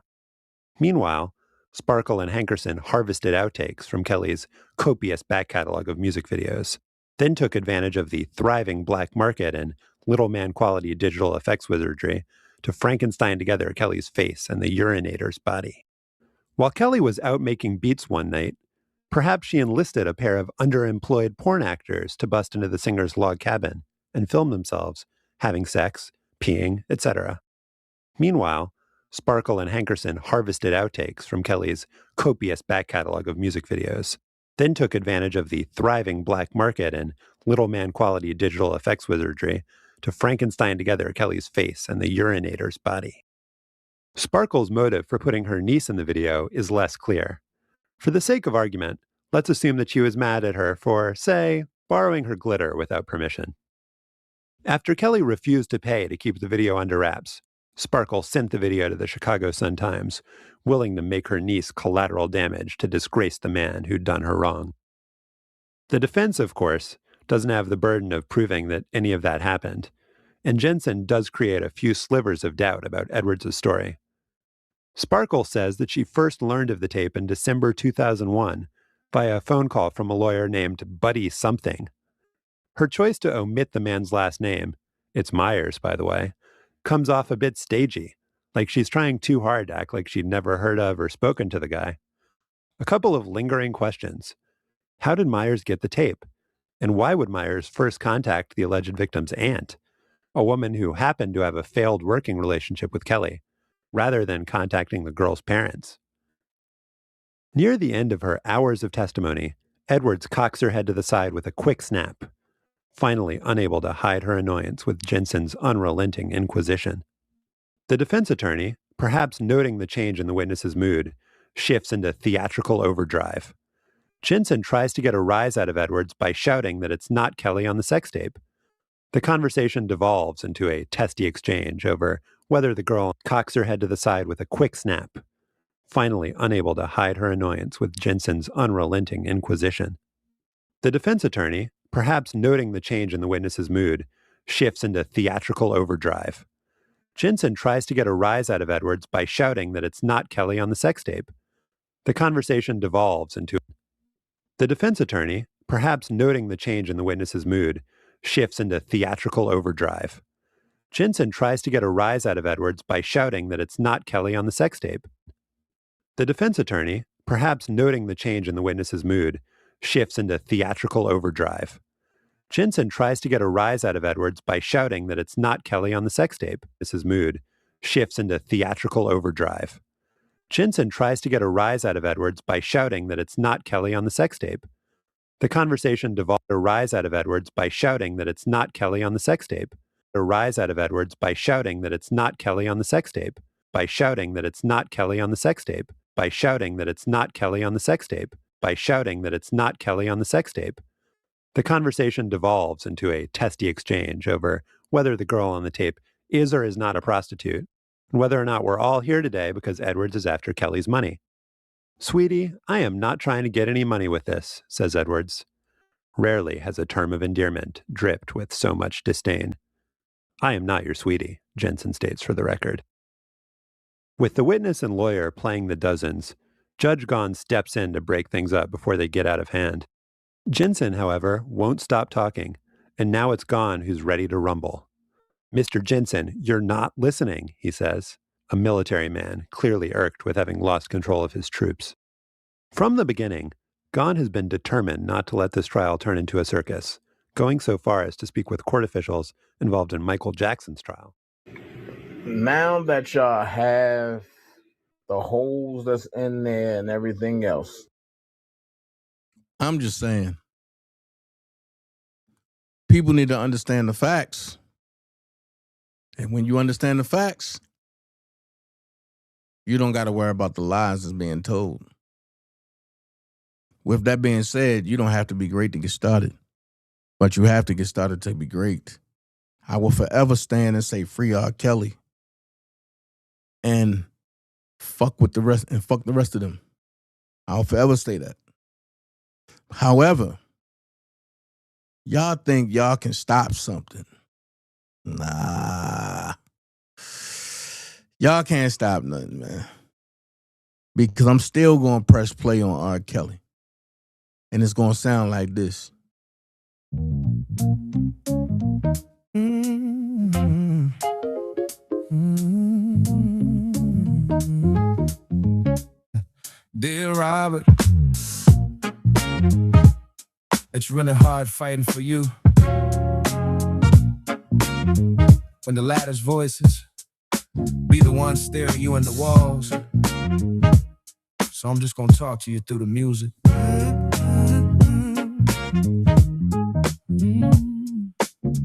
Radio on low, same mouth, same chair.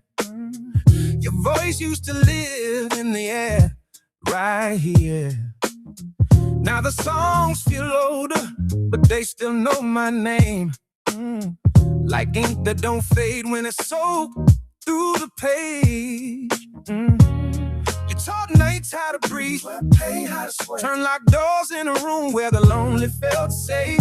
Now the room feel colder, still I sit and I wait, 'cause your melodies visit me, even like the way. Yeah. Yeah. Too many hands on your story, not enough tears on your heart. They hearing echoes of noise. I'm still hearing the art. I miss you.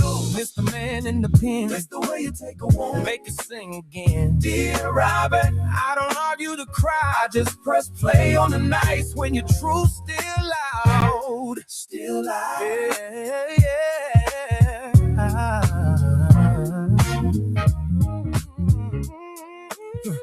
I remember how you listened more than you spoke. How the silence told you where to place the notes. Everybody wanted a piece of the gold, but don't nobody wanna carry the mold. I don't wake your band hearing the strongest still. And advice sounds sweet when it pressed up real. So I'm praying you remember who you were before the headlights learned how to knock at your door. If this life was a factory, you built feelings from raw. Turn sugar into healing, turn hunger into songs. Now the machine still running, but the lights feel dim. Still every soul you touch got a piece of him. Ooh, when I say Robert, when I say music, the feeling. I miss you, miss the nights you gave a shelter. Miss the way you wrapped this felt like letters you'll never mail. Dear Robert, this ain't noise, this ain't defense. It's just love from anonymous who remembers where you've been.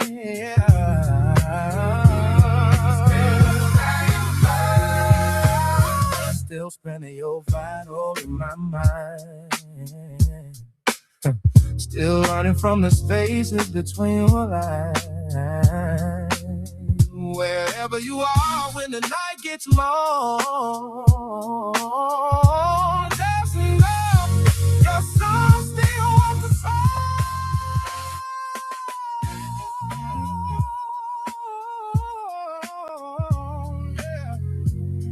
Yeah. Still nimble. Still spinning your vinyl. Still spinning your vinyl. Still spinning your vinyl. Still spinning your vinyl in my mind. Jayla Cunningham. How ironic could this be? Wow. Jayla Cunningham. How ironic can this be? Ooh, you said Robert ain't getting out to 2045. Okay. I'm going to be honest. I think all of you that helped put him in need to go into 2045. That's what I believe. That's what I'm praying for. That's what I'm hoping. But I'm glad you came over here, Jayla. I still say this and will forever say this.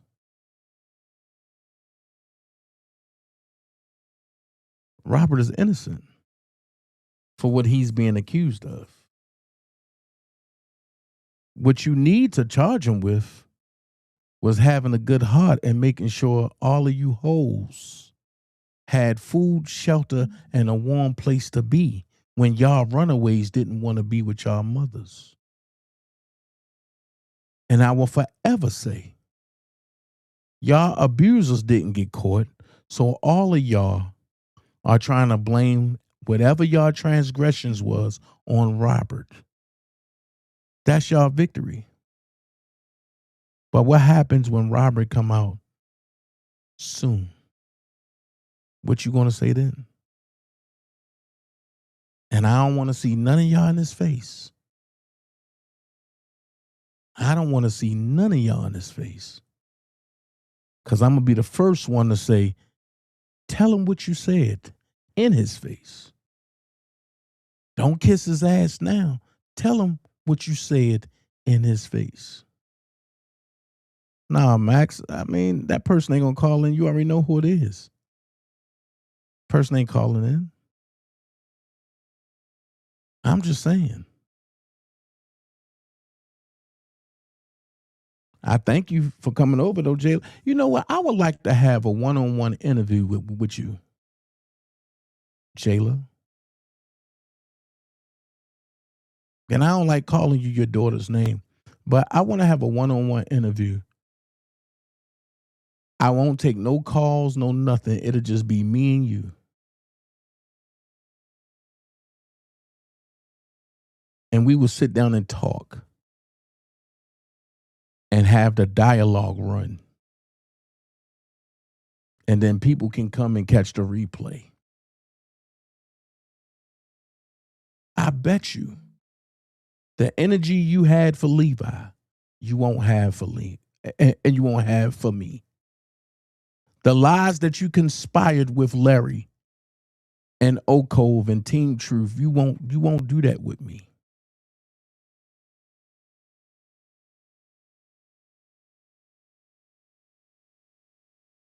And for the record, I'm going to go here.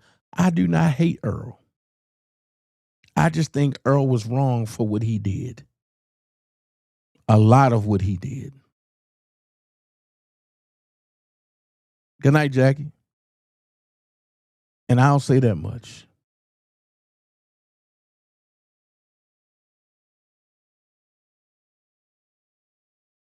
And I'll say this to Ticket TV. Me and Ticket TV, we can have a dialogue too.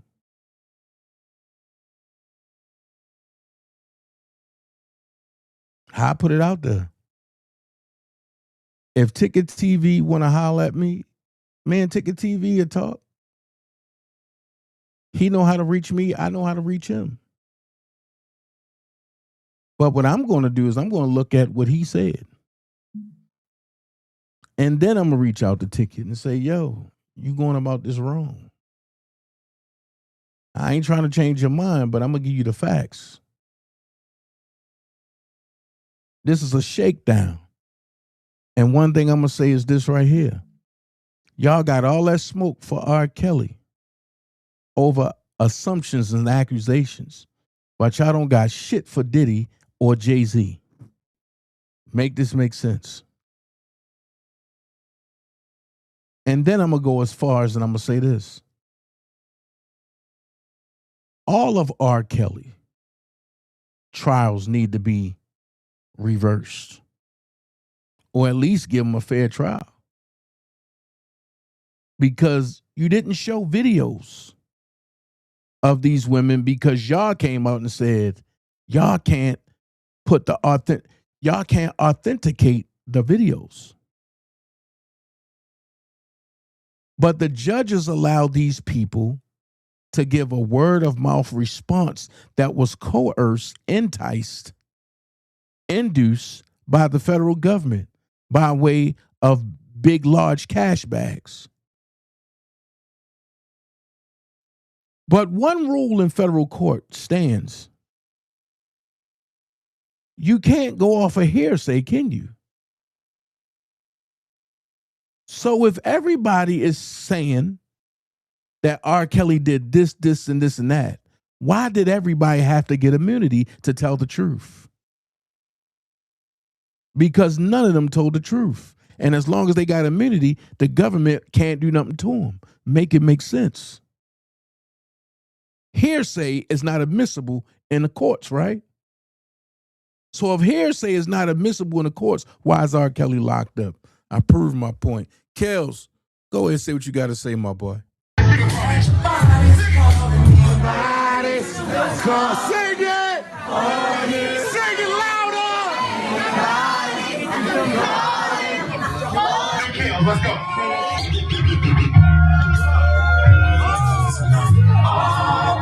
Y'all better listen to this shit.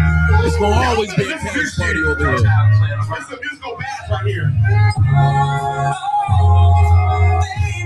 Do you wrong, baby. Do you wrong. Sorry, baby. Oh, baby, sorry. Baby, listen to me.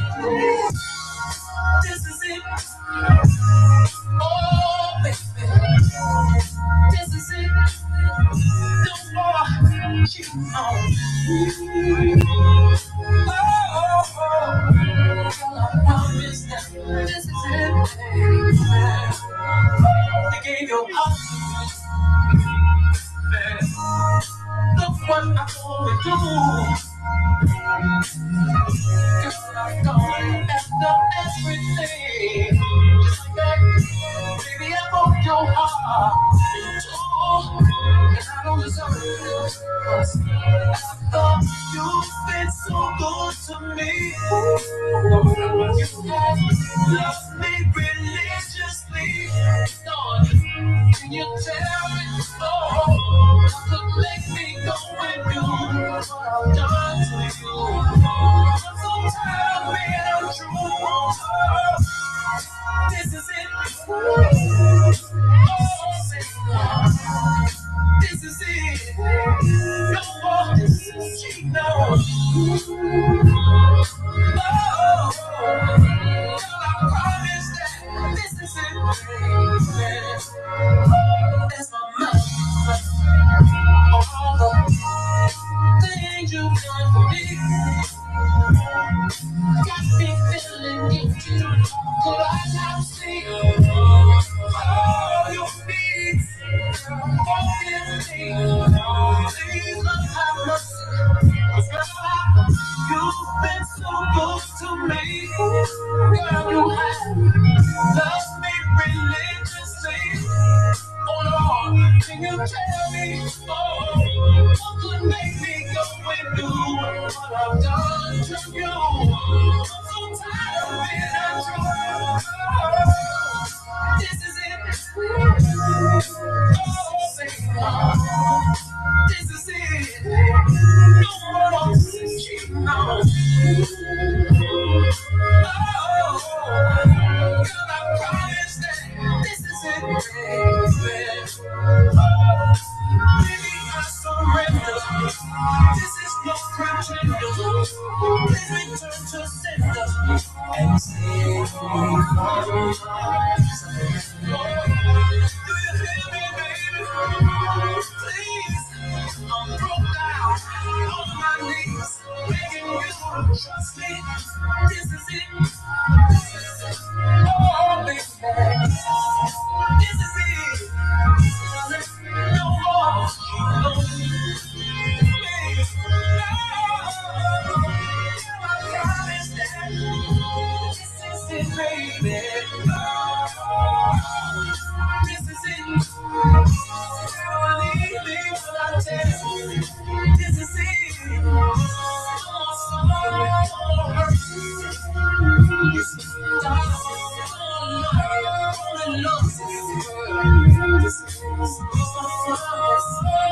I promise. This is it for me, no more. This is it, girl. Oh, this is it, girl. God knows that this is it. Yeah. Oh, yeah.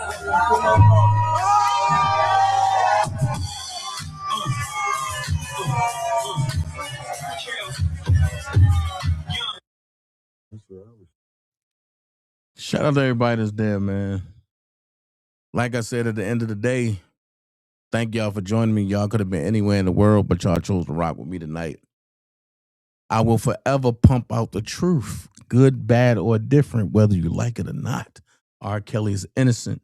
Free the man. This is a major, major shakedown.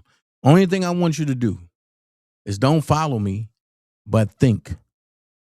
Listen and think. If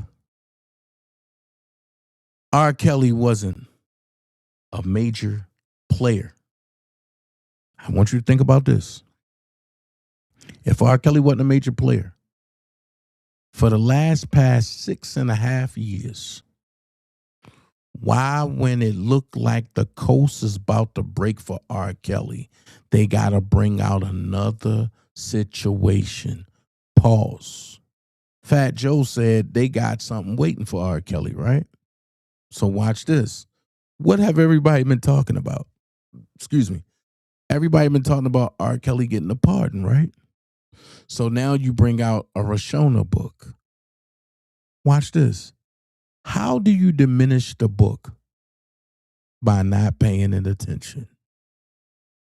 It will die. This is their last hope. This is their last straw. And I'll go on record and I'll say this. GLB, you made a statement and said there's other girls, right? I'll go on record and say all of them are liars. Because if it was some other girls, don't you think they would have been in Surviving R. Kelly? Don't you think they would have dropped already? Don't you think they would have got a bag too? One thing for sure, two things for certain. All women like a little cash flow. And when in doubt, and you need some bread, just go sue R. Kelly. But GLB, don't forget your transgressions either. So while you speaking on R. Kelly, just remember, I'm doing this thing called back down memory lane. That means I got to come to you at some point. I got to come to Angelo at some point. I got to come to Tim at some point. I got to come to I just did the Rogers and them and I just destroyed them. I got to come to Hot Water tonight for some point. So at the end of the day, I got to cross that road. And when I cross that road, everybody will know that you spoke to the bus drivers. You spoke to the runners. You had parents at your house. You got people to lie. Remember that. Folks going to know that your whole charge list was redacted because you helped the federal government in the R. Kelly case. I'm just saying. I ain't finished yet. But good night. Peace. Sometimes a misty rain that gently touches my soul. Feels just like fire shut up in me. Yeah. Simply lose control. Oh, rain down, follow me. Let your love just fall like raindrops, rain. Follow me. Oh, rain down, follow me. Let your love just fall like raindrops, rain. Follow me.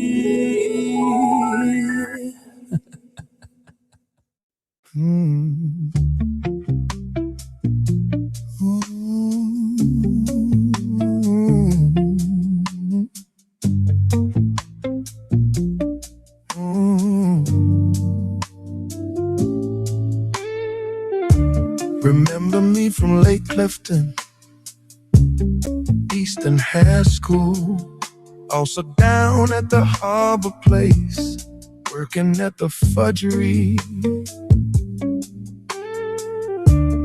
I was always singing at the Jeter shows. That time was so special to me. There's so much more to Dana J than what the eye can see. I want you to know I love you. I want you to know I need you. Where would I be without you?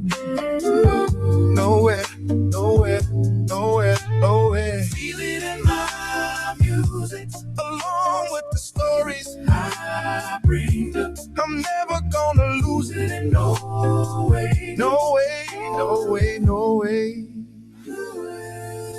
no way.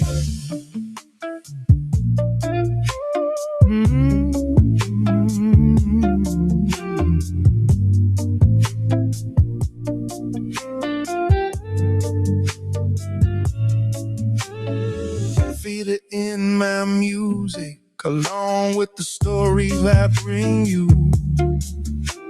I'm never gonna lose it. No way, no way, no way, no way. Another Dana J classic.